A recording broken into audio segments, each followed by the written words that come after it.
Domba adalah binatang yang paling culun. Sebab domba tuh kalau berputar, ini gembala membawa domba lari. Kan ngikutin belakang tuh. Berputar di situ. Setelah berputar, gembalanya keluar. Itu domba, ya muter terus, nyari apa nggak tahu, muter terus sampai pingsan. Tapi domba itu kan punya tanduk, Pak. Ya, tanduknya bertumbuh, nusuk diri sendiri itu. Domba itu seperti itu. Domba itu benar-benar merupakan binatang yang tidak punya perlindungan, membutuhkan gembala. Dan Tuhan katakan, engkau adalah domba.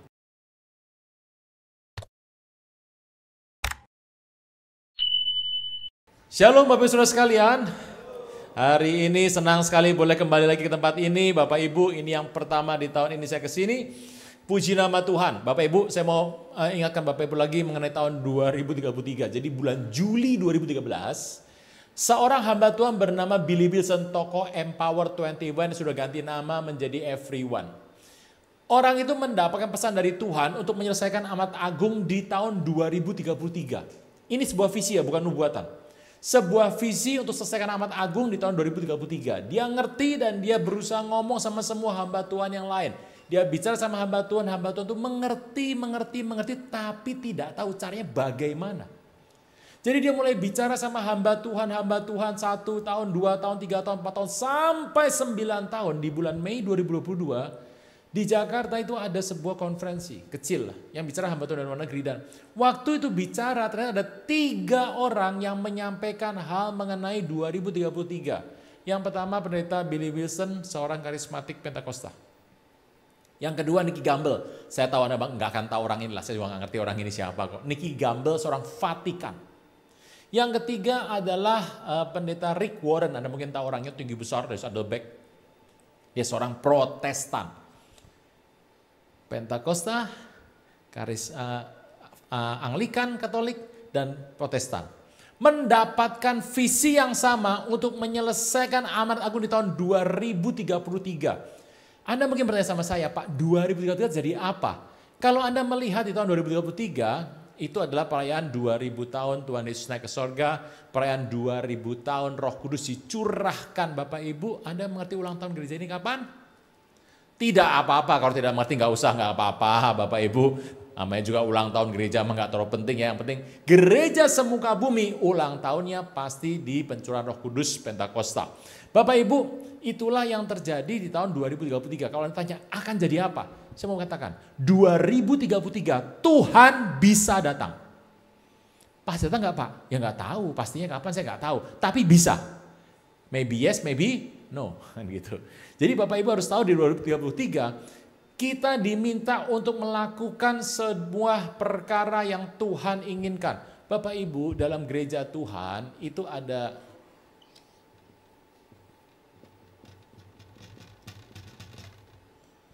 Anda yang mau dijemput 12:30, telepon penjemput Anda. Hari ini yang khotbah yang suka ngomong itu lama ini ngomongnya. Kamu daripada nunggu di luar, mending masuk sini aja. Nah, Anda selesai jam 3 Bapak Ibu. Gitu. Bapak Ibu, dalam dunia Kristen ada yang nomor 1. Misalnya apa? Yesus Tuhan. Anda cari dari sini gereja seluruh muka bumi pasti berkata Yesus Tuhan. Bapa adalah Allah. Roh Kudus adalah Allah. Baptisan itu penting.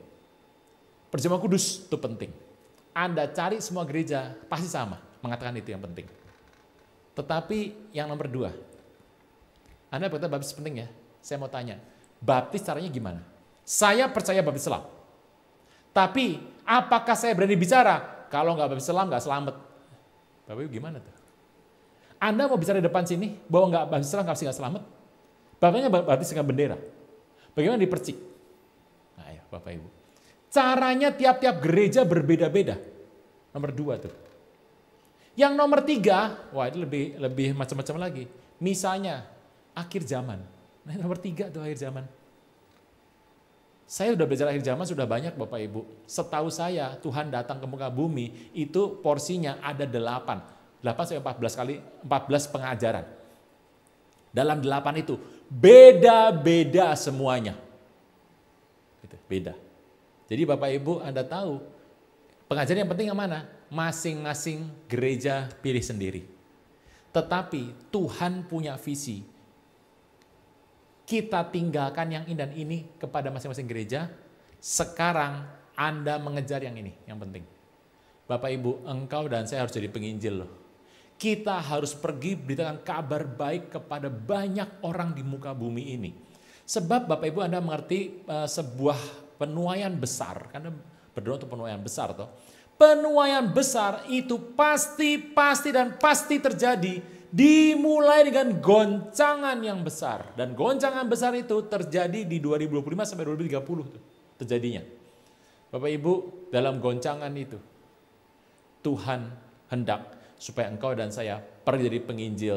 Dan kemungkinan dalam hidup Anda cuma satu orang akan bertobat, dalam hidup Anda satu orang bertobat nih. Kemungkinan kalau Anda minimalis ya satu, kalau nggak minimalis ya banyak Bapak Ibu. Satu orang bertobat, kita pergi untuk beritakan kabar baik. Jadikan semua bangsa murid Tuhan. Amin. Bapak Ibu, nah peristiwa kejadian-kejadian ini, kalau Anda sekarang membuka medsos ya, Bapak Ibu, sebentar Bapak Ibu, saya mau tanya siapa yang membawa Alkitab seperti ini? Nggak ada tuh. Ya Bapak Ibu, nggak apa-apa. Kalau Anda pakai handphone ya nggak apa-apa. Itu ada. Saya udah modern Pak, nggak kayak Bapak kuno gitu. Saya sudah modern, udah pakai HP Pak. Itu nempel sama hidup saya Pak. Ke toilet saya bawa, makan saya bawa, nempel sama hidup saya. Tidur samping saya Pak. Wah, kitab nempel sama hidup Anda. Anda hidup dengan Alkitab tiap hari. Bapak Ibu, Anda simpan saja. Kita nonton Alkitab dari depan. Save your battery untuk nanti nonton medsos Bapak Ibu. Nah, kalau Anda buka medsos hari-hari ini, buka medsos. Saya mau tanya, apa topik terpenting dalam dunia Kristen? Medsos tuh. Yang lagi rame ini apa? Anda pasti mengatakan, perdebatan Pak. Iya. Debaters orang Kristen dan debaters dari tempat lain mengadu dengan bahasa yang sangat amat kasar yang bukan main. Mengadu. Kalau Anda melihat semua aduan yang ribut itu besar, waduh kasarnya bukan main. Saya pikir pemerintah kenapa nggak turun tangan, tapi saya pikir ya sudahlah, memang itulah dunia medsos ya. Itu mengadu, ternyata isi aduannya itu cuma kristologi. Kristus itu Tuhan, Kristus itu manusia, dia seorang nabi, dia seorang utusan. Jadi kristologi, hakikat dari Tuhan Yesus itu yang dipermasalahkan paling banyak di dalam perdebatan itu. Bapak Ibu, Anda harus pegang kuat-kuat loh.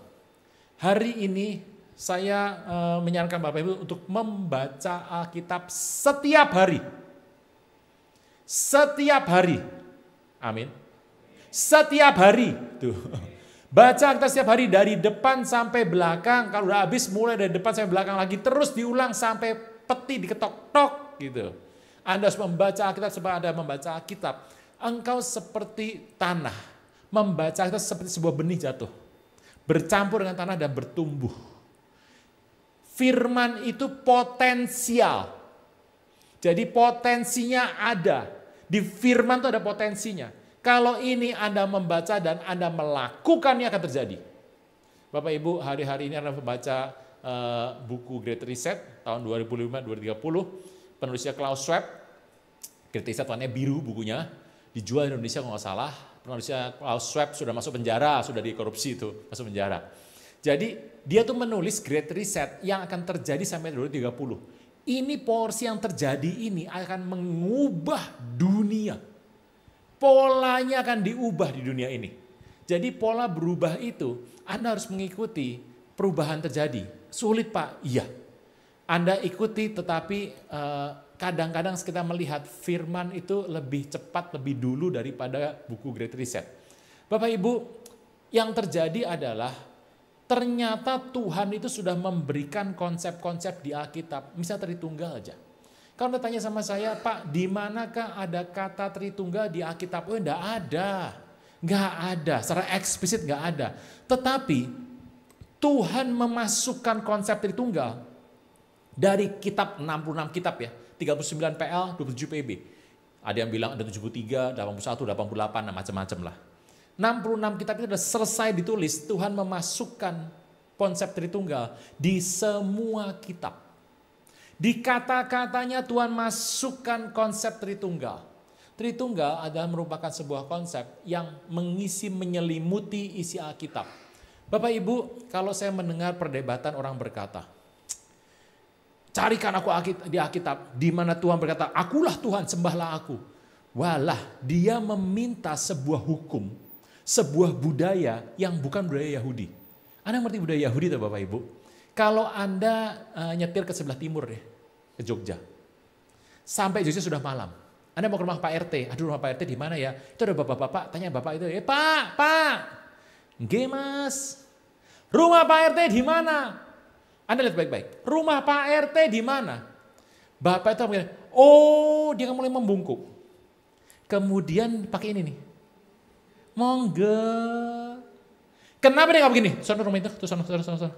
Kenapa dia berkata, oh Pak RT, monggo. Kenapa dia menggunakan monggo? Pakai begini. Sebab itu adalah kultur orang Jawa. Bapak Ibu tahu kultur orang Yahudi. Tuhan Yesus lahir di Bethlehem. Itu adalah kondisinya Israel. Jadi kultur Yahudi itu dipakai dalam konsep Tuhan. Anda harus mengerti, tidak ada orang yang mengatakan, carikan di Alkitab, mana Yesus berkata aku Tuhan, sembahlah aku. Bapak Ibu, ini kalau kalian ngobrol begini, masuk sini, gubernur. Anda gubernur Banten ya? Oh saya gubernur Jawa Barat. Jadi yang Jakarta mana? Oh nanti. Jadi Anda gubernur Banten, saya gubernur Jawa Barat. Saya kalau kesini nih, Bapak Ibu ada lewat 3 provinsi, tetapi saya motong jalur dari sekarang. Ini kalau masuk gubernur masuk nih. Dikit, jualannya bukan pintu toh. Begitu aja gubernur masuk, kan gubernur gak mungkin ngomong gini, akulah gubernur. Gak mungkin gubernur ngomong begitu kan. Jadi sebuah konsep yang jelas bahwa cerita, carikan di Alkitab mana aku berkata aku Tuhan, sembahlah aku. Tuhan Yesus menggunakan kultur orang Yahudi. Bapak Ibu yang belum pernah ke Israel, angkat tangan saya akan doakan sekarang. Jangan turun. Naik angkat tinggi dan bertahan, saya mau doakan sekarang. Bapa di sorga, lihat tangan-tangan ini, mereka rindu ke Israel, biarkan mereka pergi ke Israel dalam nama Tuhan Yesus, haleluya, amin. Wah ini kan kapan lagi gitu. Anda kalau ke Israel, Anda pernah pergi ketemu orang yang pakai topi hitam, jas hitam, celana hitam, sepatu hitam, baju putih. Ini godeknya panjang. Pernah lihat orang seperti itu? Topi hitam, jas hitam, celana hitam, sepatu hitam, baju putih, godeknya panjang. Itu adalah rabbinik sekolah yeshiva. Sekolah rabi. Sebenarnya lulus Pak? Enggak. Karena menjadi seorang rabi itu pilihan loh. Makanya Yesus tuh punya pekerjaan sebagai seorang rabi. Konsep yang tinggi dalam Yahudi adalah seorang rabi. Orang yeshiva, kalau Anda mau sekolah di yeshiva, mau sekolah di rabi lah. Anda sekolah di situ, kalau Anda mau sekolah itu ada banyak peraturannya bejibun lah Bapak Ibu. Tetapi satu peraturan yang Anda harus lakukan adalah Anda harus mencari seorang partner. Sekolah di situ, itu jumlahnya pasti genap. Mencari seorang partner sampai Anda lulus. Apa fungsi partner? Supaya Anda berdua bersepakat untuk mendalami sebuah keilmuan, memperdalam sebuah keilmuan, mempertinggi keilmuan. Anda memiliki seorang partner untuk bertanya. Bertanya adalah kultur orang Yahudi. Bapak Ibu, dan Tuhan mengutus murid berdua-dua. Bapak Ibu, Tuhan pernah berkata, ada orang Farisi datang sama Tuhan Yesus berkata, aku mau tanya sama engkau, Rabi, dari mana kuasamu ini? Dari sorga atau dari manusia? Tuhan berkata demikian. Nanti dulu, aku nanya sama kamu dulu, kok kamu jawab pertanyaan. Kok jawab pertanyaan kamu? Jawab aku, dari manakah kuasa Yohanes Pembaptis? Dari sorga atau dari manusia? Mereka berunding. Kalau kita ngomong dari sorga, nanti dia pasti bilang begini, kenapa kamu gak percaya sama aku? Tapi masa kita bilang dari manusia, dilempari orang kita. Yuk kita ngomong gini aja. Rabi, kami gak tahu dari mana kuasanya itu. Tuhan berkata, oh kamu gak tahu, kalau gitu aku gak akan cerita sama kamu, apa yang kamu tanyakan sama aku. Bertanya adalah budaya orang Yahudi. Tuhan pernah tanya sama murid-muridnya, menurut engkau, siapakah aku? Apa Tuhan lupa siapa dia? Apa Tuhan gak ingat siapa dia? Ingat, tapi kenapa Tuhan bertanya, menurut engkau, menurut kata orang, siapakah anak manusia itu? Engkau ada yang bilang tuh Elia, ada yang bilang Yohanes Pembaptis, ada yang bilang Yeremia. Tuhan berkata, menurut engkau siapakah aku? Petrus berdiri dan berkata, engkau adalah Mesias, anak Allah yang hidup. Bapak Ibu, bertanya adalah kultur orang Yahudi. Nah, Bapak Ibu, kalau Anda melihat di sini, ternyata Tuhan itu sudah mengemas sebuah konsep bahwa dari kitab Kejadian sampai kitab Wahyu, Bapak Ibu, Alkitab yang di PL itu ditulis nggak pakai judul. Jadi kata pertama jadikan judul, Keluaran, Kejadian, Keluaran, Imamat, Bilangan, dan Ulangan itu diambil kata pertama diambil. Gitu. Judul, tidak pakai huruf besar, huruf kecil. Tidak pakai tanda baca. Tidak pakai spasi. Terus urut, kiri kanan terus urut. Kalau saya katakan Bapak Ibu kita membaca dari huruf ke 1054, Anda pulang pasti. Nyarinya gimana Bapak Ibu? Nah, kondisi firman itu sudah selesai Tuhan berikan sama Anda. Bapak Ibu, satu hal yang menarik. Ini konsep gaya barat.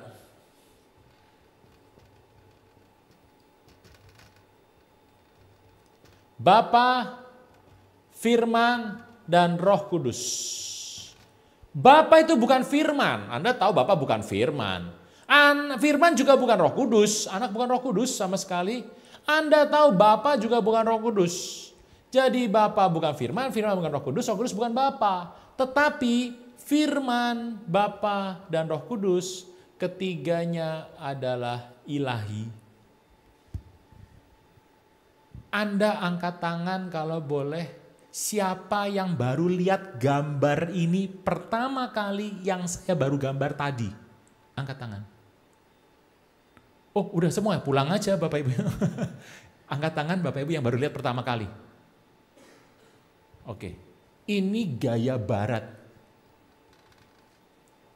Kita punya koneksi sama orang-orang di Amerika. Di Amerika itu ada banyak kelompok, ada Church of God, ada Assembly of God, ada Foursquare Bible. Itu Anda punya kelompok itu. Nah, itu gaya barat. Orang barat datang Indonesia menjelaskan Tritunggal sama Anda pakai gaya ini.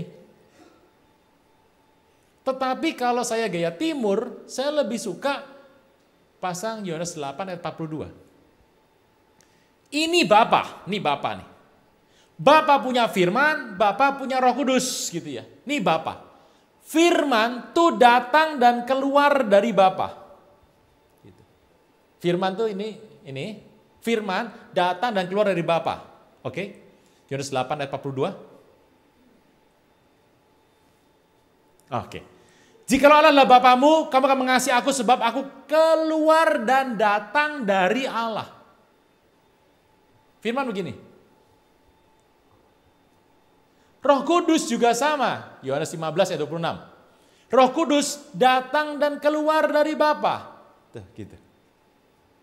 Jadi ini Bapa, Roh Kudus tuh keluar dari Bapa. Penghibur yang kutus dari Bapa datang, itu roh kebenaran yang keluar dari Bapa. Ini Bapa, keluar firman. Ini Bapa, keluar Roh Kudus. Bisa ya Bapak Ibu ya? Dan masalahnya, kalau Anda punya firman, Anda juga punya roh. Tapi firman sama roh itu gak bisa menjadi manusia. Gak bisa. Tapi lain, Bapa adalah ilahi. Ini keluar Roh Kudus, ini firman keluar. Dan itulah yang Anda sebut sebagai Tritunggal. Anda mau pakai gaya barat boleh, gaya timur boleh. Anda berkata, aduh Pak, pusing Pak, sudah mumet saya. Anda percaya Yesus Tuhan. Percaya Pak, cukup sudah. Anda pegang itu saja. Bisa ya Bapak Ibu? Nah, konsep itu adalah konsep yang Alkitab katakan terjadi di dalam seluruh isi Alkitab. Kalau Anda mengatakan, Kolose 1 ayat 19, mana benda yang paling besar di seluruh muka bumi? Anda berkata matahari, salah. Anda berkata Milky Way, Bima Sakti, galaksi, salah. Apa yang paling besar? Black hole. Black hole adalah sebuah planet yang sangat besar sekali. Sehingga kalau ada planet berjalan dekat dia, disedot. Bahkan sinar disedot sampai gelap semuanya. Black hole adalah satu benda yang paling besar di seluruh alam semesta ini. Mana lebih besar? Black hole atau Allah? Ini Allah tak? Tetragrammaton. Orang Yahudi nggak nyebut Yahweh, kita nyebut Yahweh. Yah, Hava. Yah adalah to being, working, listening, studying, learning, itu adalah ini, Yah. Hava, bojonya opung Adam itu loh. Hawa. Yahweh artinya sang pemberi kehidupan. Kalau engkau makan, kerek Anda habiskan, muncul lagi. Anda konsumsi sampai kering habis, muncul lagi. Anda minum sampai habis, muncul lagi. Sebab dia nggak bisa habis, dia sang pemberi kehidupan. Bisa ya Bapak Ibu? Tuhan adalah sang pemberi kehidupan. Nah, ternyata Kolose 1 ayat 19, firman Tuhan berkata, seluruh kepenuhan Allah, Allah itu penuhnya luar biasa. Kepenuhan Allah, tidak terbatas kepenuhan Allah. Berkenan diam dalam diri Tuhan Yesus. Bapak Ibu, ini sebuah hal yang pasti. Kalau kita terbatas, ini pasti terbatas juga toh. Kalau Tuhan tidak terbatas, tempat yang bisa menampung tempat tak terbatas adalah tak terbatas juga. Inilah Tuhan Yesus. Kolose 1, ayat 20, ayat berikutnya. Oleh dialah yang memperamaikan segala sesuatu dengan dirinya, baik yang di bumi atau di sorga, sudah ia mengadakan pendamaian oleh darah salib Kristus. Darah itu penting loh Bapak Ibu. Tanpa pencurahan darah, nggak ada pertobatan. Ini sebuah hal yang baik. Kalau saya tanya, binatang apa yang paling turun di muka bumi? Nah, Anda bisa sepakat sama saya, domba. Makanya hati-hati Bapak Ibu, cerdik seperti ular, tulus seperti merpati, jangan culun seperti domba. Gitu. Domba adalah binatang yang paling culun. Sebab domba itu kalau berputar, ini gembala membawa domba lari, kan ngikutin belakang. Berputar di situ. Setelah berputar, gembalanya keluar. Itu domba, ya muter terus, nyari apa nggak tahu, muter terus sampai pingsan. Gitu. Domba kalau sudah terbalik, udah gini. Kalau saya bilang domba bukan wedhus gembel Indonesia ya, wedhus gembel. Domba yang besar, yang bulunya kayak Shaun the Sheep. Kalau sudah terbalik, gembala harus membalikan dia, kalau nggak bisa mati itu. Tapi domba itu kan punya tanduk Pak, ya tanduknya bertumbuh, nusuk diri sendiri itu domba. Kerjaan tiap hari cuma ngadu domba, dung pingsan gitu. Domba itu seperti itu, domba itu benar-benar merupakan binatang yang tidak punya perlindungan, membutuhkan gembala. Dan Tuhan katakan, engkau adalah domba. Bapak Ibu, ada satu yang menarik. Anda tahu ular yang berbisa ya, ular belang, ular kobra, derik. Kalau Anda digigit ular kobra, Anda harus cepat-cepat disuntik. Karena kalau waktunya cuma menit, ada hitungan menit. Kalau Anda sudah lewat dari menit itu, Anda bisa kejang dan meninggal.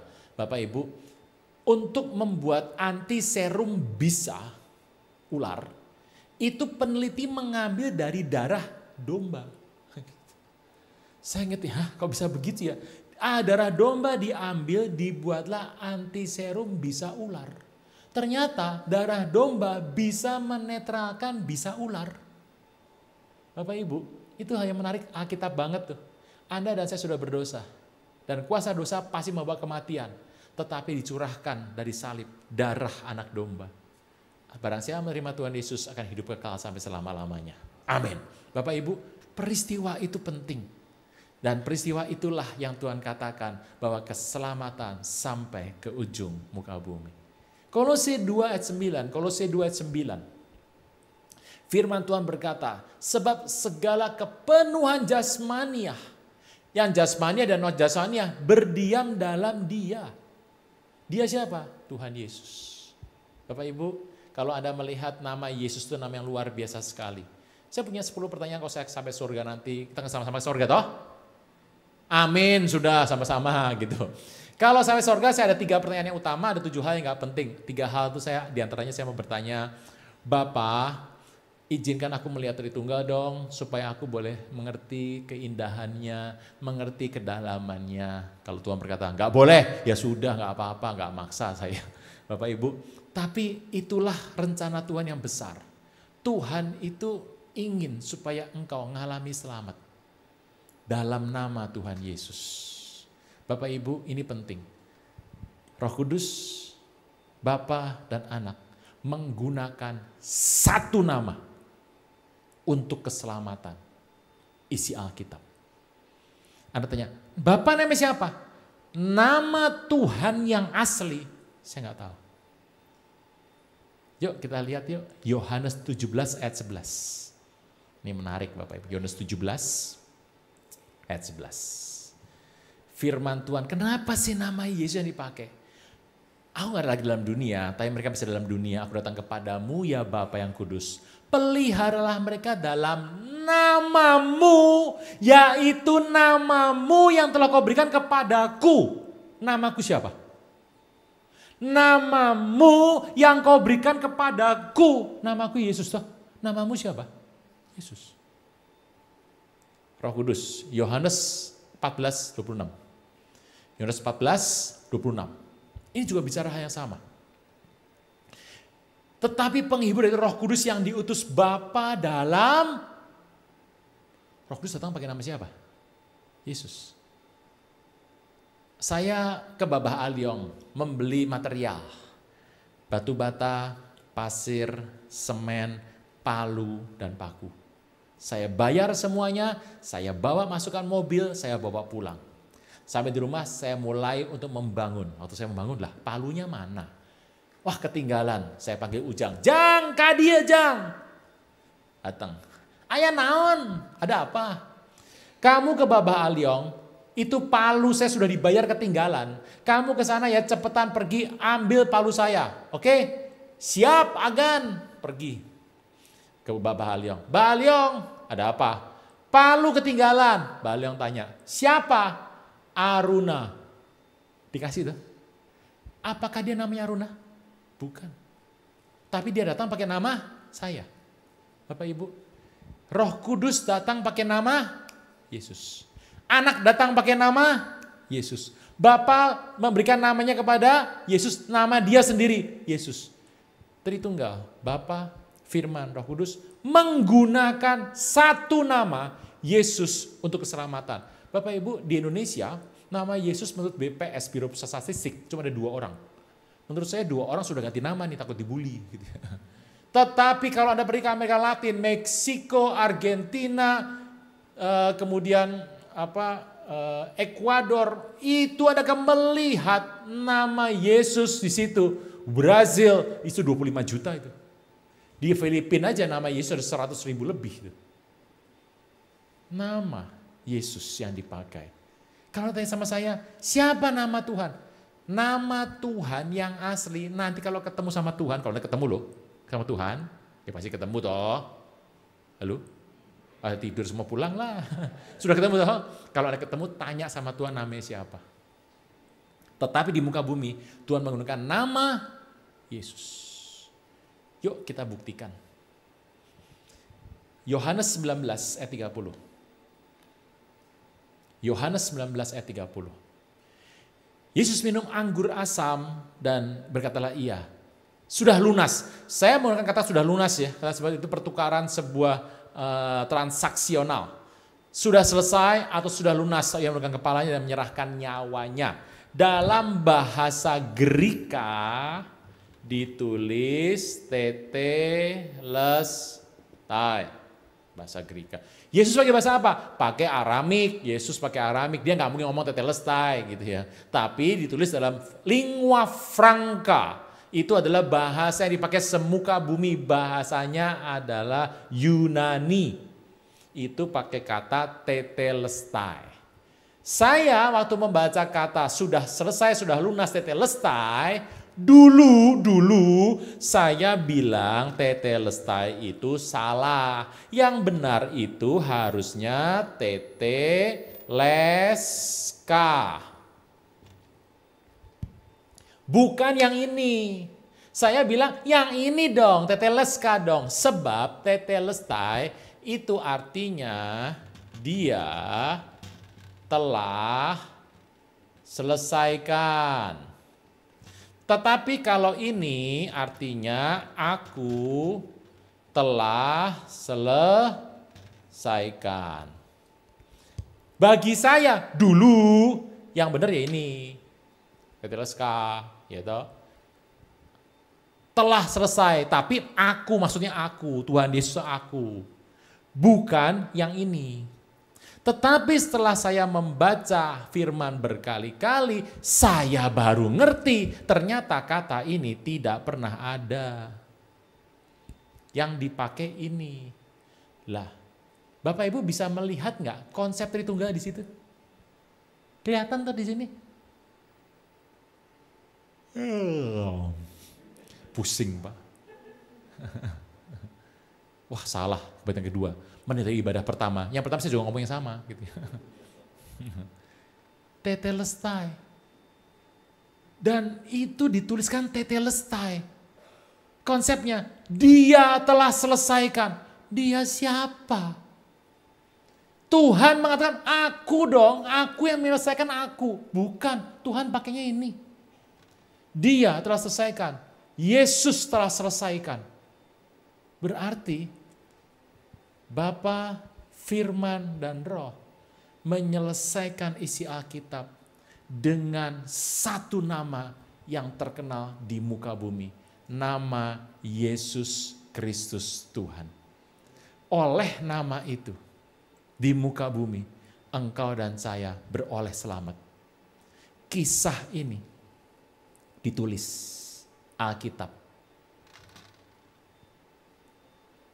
Sudah habis? Oke, sekarang khotbahnya dimulai. Oh iya, udah habis beneran tuh, Bapak Ibu. Bisa ya Bapak Ibu?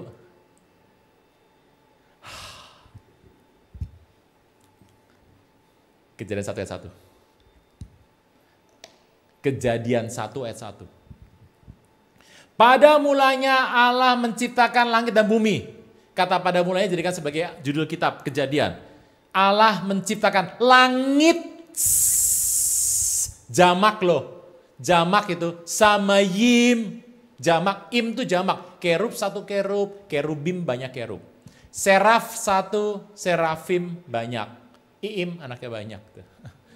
Serafim, im dalam tulisan Ibrani itu bicara banyak.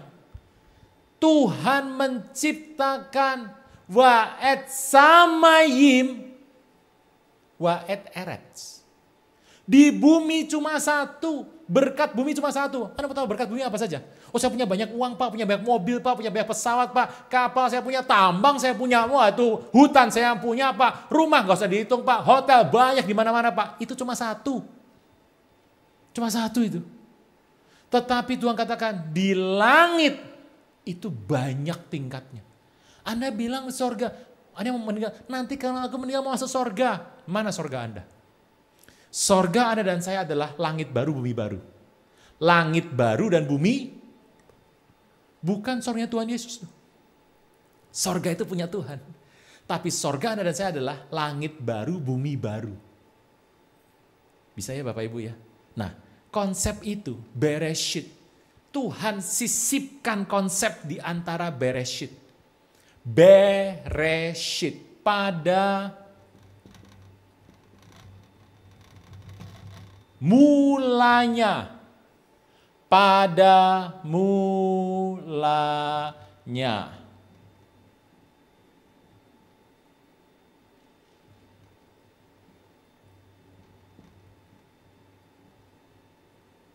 Bereshit. Kok bahasa Ibrani Pak? Ya biar keren toh, nulis ya biar keren. Ini bar atau ber anak. Anda pernah baca Yesus Barabas? Yesus Barabas siapa Pak? Pilatus pernah berkata, haruskah aku menyalibkan Yesus sebagai Kristus atau Yesus Barabas? Yesus Barabas artinya Yesus anak seorang ayah. Bapaknya Barabas itu, Yesus Barabas tidak ketahui siapa. Dia butuh parenting kali. Karena butuh parenting makanya jadi pemberontak gitu ya. Barabas. Yesus anak seorang ayah. Anak. Ini kepala sesembahan, kepala sapi, lembu, domba, kambing, domba.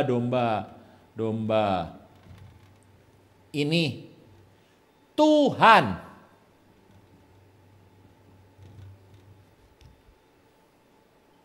Tuhan. Ini tangan. Yud, tangan. Ini taf. Baca Bapak Ibu. Anak domba adalah Tuhan yang tangan disalib. Siapa itu? Nah, itu. Kata pertama, saya belum ngomong nomor 2 loh. Kata pertama di Alkitab mengatakan Tuhan anak domba dan Tuhan akan disalib. Konsep keselamatan dibuka di Alkitab. Bapak Ibu, Alkitab adalah pegangan Anda dan saya. Baca Alkitab tiap hari. Tiap hari. Jangan lewatkan itu. Amin. Bangkit berdiri. Ya bangkit berdiri. Ya bangkit berdiri, bener.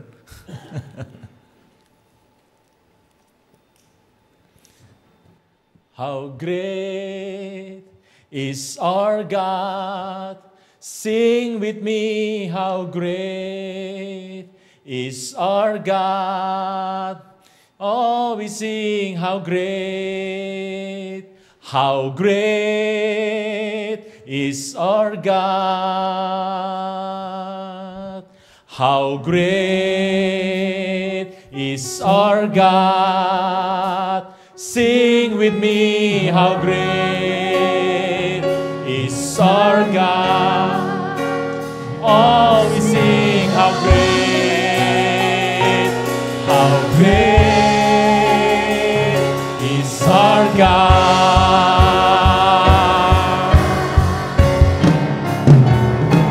How great is our God. Sing with me, how great is our God. And all we sing, how great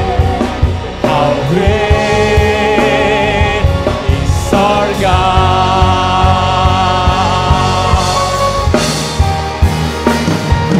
How great is our God. Sing with me, how great is our God. And all we see, how great, and all we see, how great, and all we see, how great is our God. Bapa, dalam nama Tuhan anugerah melimpah lebih dari cukup dalam hidup kami percaya bahwa hari ini Kau berikan kami keselamatan yang kekal, supaya kami boleh berpegang kepada keselamatan itu dan kami tidak melepaskannya. Anugerah-Mu limpah dalam hidup kami, Kau mengurapi kami dari depan sampai belakang, kanan dan kiri, sampai bawah mimbar, seluruhnya. Tuhan, kami percaya bahwa kami akan hidup dan tidak akan mati sampai selamanya. Anugerah-Mu limpah yang menyuruh kami supaya kami jadi penginjil. Sebab waktunya segera datang. Waktunya segera akan tiba bahwa Engkau datang kali yang kedua. Terpujilah nama-Mu kekal untuk selama-lamanya.